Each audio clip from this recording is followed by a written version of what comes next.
Life coach Wendy Pauls and singer-songwriter Kevin Pauls have been on a 21-year adventure of what they call learning to do life together, or in other words, marriage.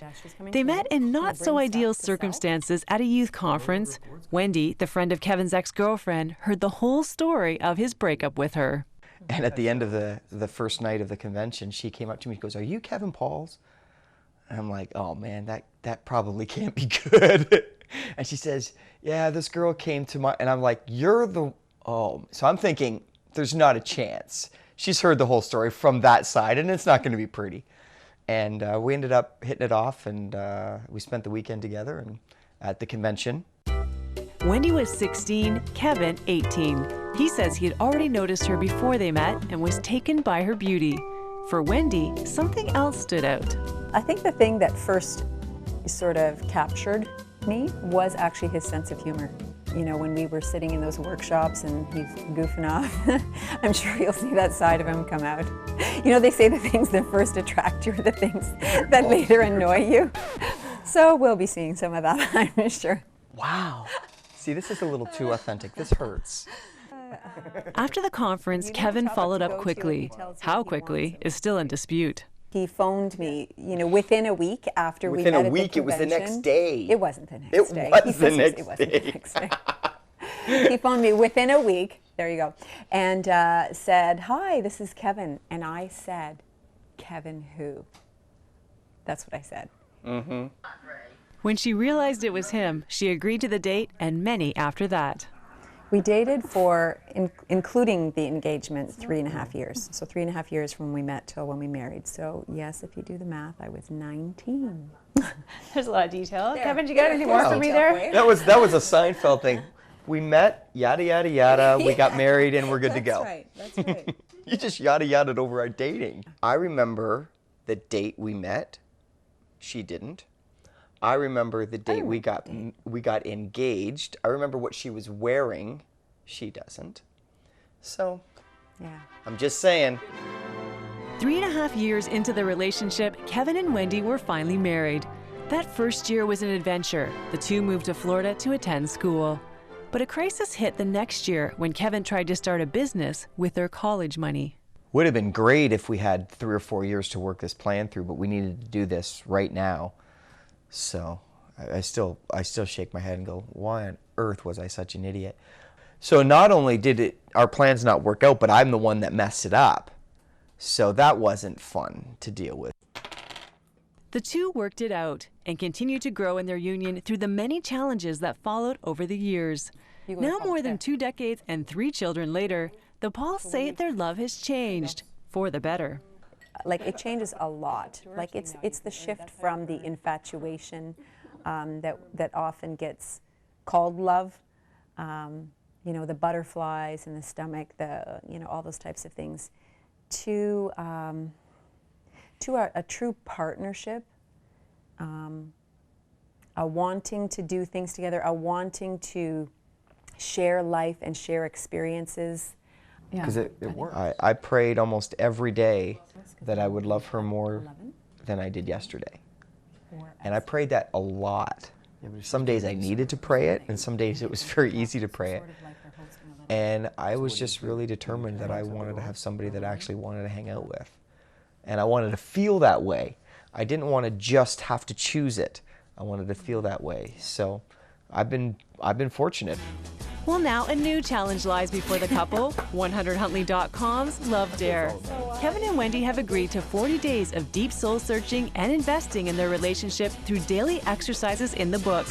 It's based on the movie Fireproof, where the Love Dare plays a pivotal role in saving a firefighter's marriage. Kevin and Wendy have promised to blog about their journey regularly on 100huntley.com, along with 2 other couples. But first, a chance to get to know just a little bit more about them.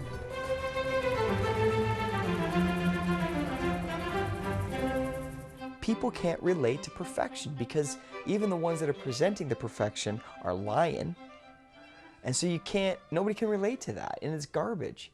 And so I have no problem painting the accurate picture because I think more people can relate to that and say, that's just like me, you know, and they can't relate to the other stuff. So I'm good with that. If this can help marriages, it can help us.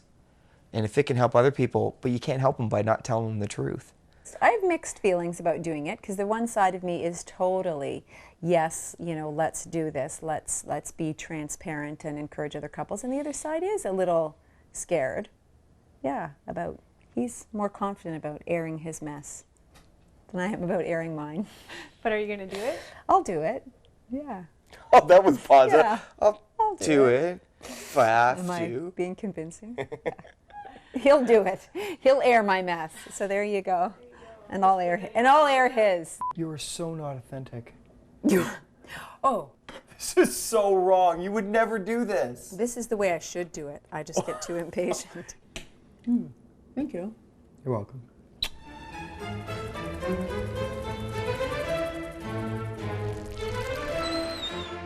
Okay, but you were looking on when I was playing. That's cheating. I was not. I think you get into cycles and patterns, though, because I would fully admit that I don't respond properly when my buttons get pushed by that. Typically, my weapon of choice is sarcasm. I was going to give it up, but when you're really good at something, I think you should keep it. So, yeah, so that doesn't help. Like, I think for things to change, probably, you know, we would both need to work on it, not just sort of him, but me too. See what I have to put up with? Get out of the way, I need the chicken. I do think it gets better. I don't know if it's the way we handle it. And the more we get over one item in our relationship, now that that's over, there's something else that raises its ugly head, and you've got to deal with that.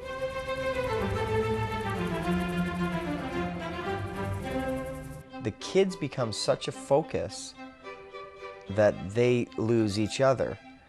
And I think our kids like the fact that they know they're second to us.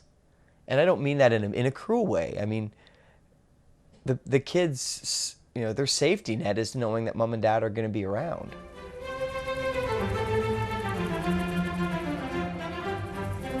Okay. Do you remember our anniversary? Our wedding anniversary? Yeah. I'm just checking. And it is. Oh, Yeah, that's right. August 5th, 1988.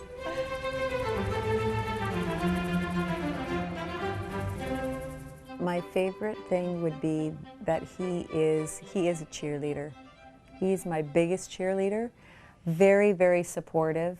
That is good. Way to go. Mm-hmm. 2 thumbs Good up. point. Who knew? We'll get you some pom-poms. Yes.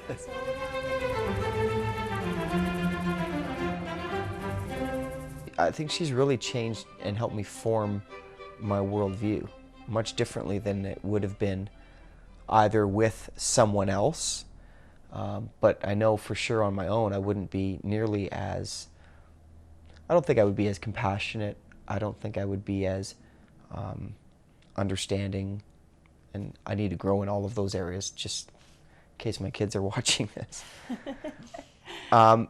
The depth of thinking and the depth of seeking out the truth and understanding, and wouldn't even be close if she wasn't around. Okay. There you go, darling. You're welcome. Why don't you put your chicken in the pan? Did you Eat just it. say you're welcome? Oh. I was giving it to you. Did I say you're welcome? You're welcome. The Love Dare continues every day until February 9th. Follow the Pauls as they blog and post videos online. You can also join the dare and post your own comments. To find out how you can take the dare with someone you love, visit 100huntley.com/lovedare. In Waterloo, Ontario, Cheryl Weber, 100 Huntley Street.